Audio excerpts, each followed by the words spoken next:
Daniel López Cano es físico con un máster en física teórica. Tampoco le vais a notar acento del Goyerri, porque es, según dice él, de uno de los pocos barrios que merece la pena de Madrid, de Vallecas. Ha empezado su doctorado en el DIPC, no voy a volver a decir la palabra entera, porque jamás voy a decirla bien, nunca más, entre cosmólogos y astrofísicos del centro. Así que vayámonos al universo lejano, a por preguntas y respuestas, las galaxias que vemos y que nunca alcanzaremos. Daniel López Cano.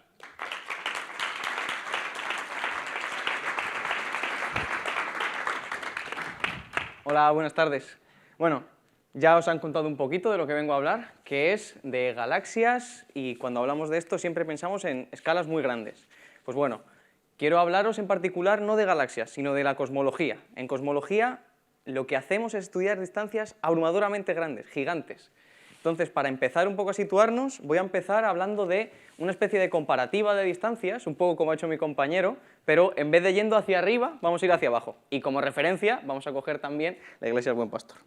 Entonces, para empezar a ver las escalas en las cuales los cosmólogos solemos trabajar, vamos a empezar a hacer como escalas de multiplicar por 100.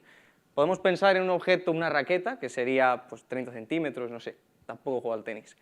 Y poner 100 de estas para tener más o menos la altura de la Torre del Buen Pastor.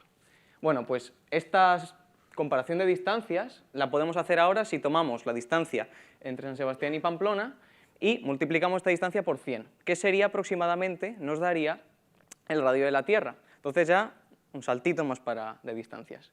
Bueno, pues vamos un poquito más para allá. Ahora nos imaginamos la distancia entre la Tierra y la Luna, que es algo que podemos pensar, la vemos ahí muchas noches. Y aunque parezca mentira, las distancias en nuestro sistema solar ya son abrumadoramente grandes. La distancia que hay entre la Tierra y la Luna es aproximadamente 100 veces más pequeña que entre el Sol y Mercurio, que es el planeta más cercano al Sol. Entonces, ya estamos hablando de unas distancias considerables. Pues bueno, ahora vamos a hacer el último paso en el cual ya nos empezamos a acercar a las distancias que nos son relevantes en cosmología, y es: tomamos la distancia que hay desde nosotros, el sistema solar, al centro de la Vía Láctea. Y bueno, muchos habréis visto la Vía Láctea en alguna noche muy, muy oscura, pues la distancia al centro de la Vía Láctea es tan solo aproximadamente 100 veces, que puede parecer mucho o poco, pero bueno, como estamos en una escala de distancias tan grandes, ya se nos va un poco los números de la cabeza, a la distancia que hay entre nuestra propia galaxia y la galaxia más cercana. Pues si esto os parece grande, lo que nosotros hacemos es coger esta distancia, que sería abrumadoramente grande, y tomar 100 veces o hasta 1000 veces, hay simulaciones tremendamente grandes. El lateral de esta simulación, que os voy a enseñar, y ahora os explico un poquito de esto, correspondería a 100 veces la distancia que hay entre la Vía Láctea y Andrómeda. O sea, son escalas tremendamente grandes. Y a raíz también de la presentación que ha hecho mi compañero, ¿cómo estudiamos estas distancias? Con simulaciones.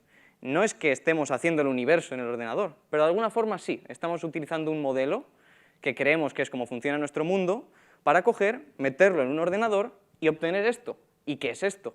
Pues esto es la forma en la cual las estructuras se forman en nuestro universo.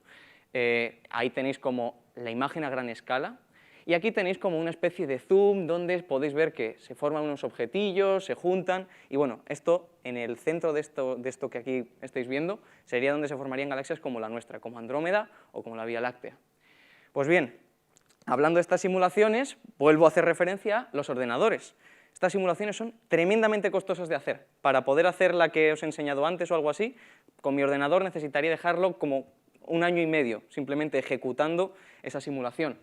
Con lo cual, como no podemos vivir eternamente como las medusas, cogemos y decimos, bueno, pues vamos a poner unos cuantos de estos ordenadores juntos y, bueno, ejecutamos esto. Entonces, estos ordenadores son los que, por ejemplo, tenemos en nuestro centro y los usamos para hacer esas simulaciones. Ahora bien, tenemos que darles unas instrucciones. ¿Cómo es la vida en el día a día de un cosmólogo? No, bueno, hay algunos que hacen observaciones, pero nosotros que somos computacionales, lo que realmente hacemos es, nos levantamos, programamos un poquito, programamos otro poquito más, seguimos programando, y cuando estamos cansados de programar, seguimos programando. Entonces, tened en cuenta que no solo mi trabajo, sino muchas personas en el mundo científico a día de hoy, la programación juega un papel central en todo esto. Pero más allá de eso, aparte de los códigos están basados en leyes físicas, no simplemente es que escribamos cosas y los metamos para allá. Entonces, para hablaros un poquito en la física en la que nos basamos, en particular en cosmología, tenemos que tener en mente siempre que el fundamento básico es la gravitación. Y si tenemos que hablar de gravedad, tenemos que irnos al 1687, cuando la primera idea más o menos de gravitación surgió a Newton, cuando de repente le cayó un manzanazo en la cabeza y automáticamente escribió esa ley. Bueno, esta es la ley de gravitación universal, a lo mejor algunos la habéis visto en bachillerato, otros no, da igual. Tened en cuenta, bueno, este es el primer modelo que va muy bien, es una teoría excepcional, con unas predicciones buenísimas, pero no es la teoría última. Al cabo de los años se empezaron a ver ciertas anomalías en cosas como, por ejemplo, el perihelio de la órbita de Mercurio, el planeta que os he enseñado, y otras cosas que empezaron a decir, bueno, quizás esta teoría, aunque sea muy buena en un régimen, no es la teoría última. Así que pasaron años, ¡pum!, 1915. A Einstein le cae un calabazazo o algo gigante, porque de repente pasa a pensar que no, esto de la gravedad está muy bien, pero realmente lo que está pasando es que el espacio-tiempo se deforma, o sea, empezamos a pensar de una forma un poco distinta en cómo funciona la gravedad, pero al final tenemos unas ecuaciones, que la he puesto simbólicamente, que nos dice cómo podemos calcular cosas asociadas a la dinámica de los cuerpos bajo la influencia de campos gravitacionales. Entonces, teniendo esta teoría en mente, podemos coger y decir, vale, la gravedad funciona así. ¿Podemos aplicarla esto a estas escalas tan grandes de las que os he hablado, es decir, al universo? Pues bueno, sí, podemos. Y esto empezó a ocurrir entre el 1922 y 1927. Lo siento, hay muchos hombres, es que era una época en la cual fumar pipa estaba de moda. Entonces, bueno, esto es lo que ocurrió en esta serie de años, donde los primeros cuatro, Friedman, Lemaitre, Robertson y Walker, plantearon las asunciones esenciales que tenemos de nuestro universo, que es algo así como que es una sopa. Si vamos a escalas lo suficientemente grandes, un punto aquí en el universo es igual que un punto allí, no vemos diferencia, da igual dónde te vayas. Es más, no solo hay diferencia si nos movemos, es que si miramos en una dirección va a ser igual que si miramos en otra o en cualquier otra. Esto lo llamamos homogeneidad e isotropía. Podemos coger estos principios, mezclarlo con la relatividad general, la ecuación que he mostrado antes, que planteó Einstein, y empezar a entender cómo se comporta nuestro universo a estas escalas gigantescas.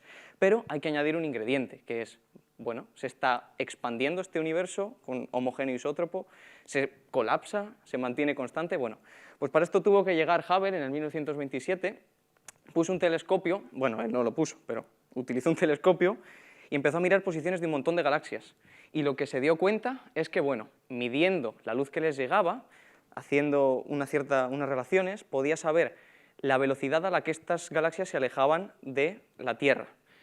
Lo que se dio cuenta es que las más cercanas, las galaxias que nosotros consideramos que están más cerca de nosotros, se mueven a una velocidad, se alejan a una determinada velocidad, pero las que están más lejos se mueven aún más rápido.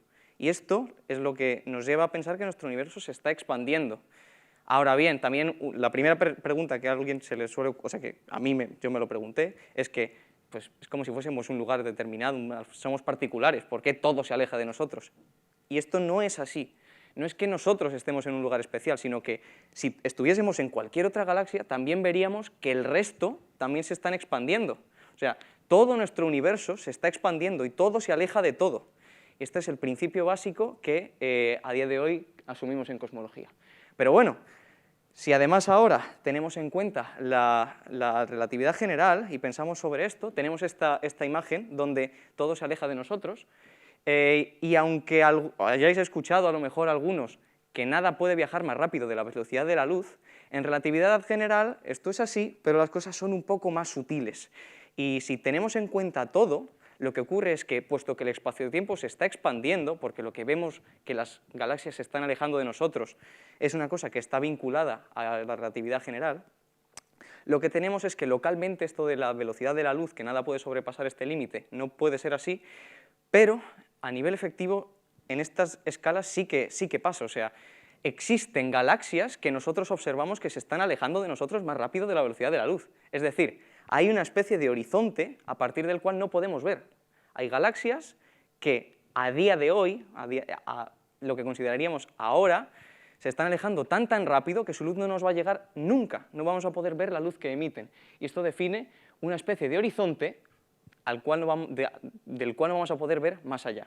Así que un poco en contraposición con las conclusiones que mis compañeros han tenido tan positivas de todo esto, mi conclusión es que en el fondo nuestro universo es una especie de jaula donde la velocidad de la luz hace como una especie de barras y estamos atrapados aquí dentro y además esto cada vez se va acercando más a nosotros. Así que muchas gracias y tampoco penséis esto de forma tan negativa.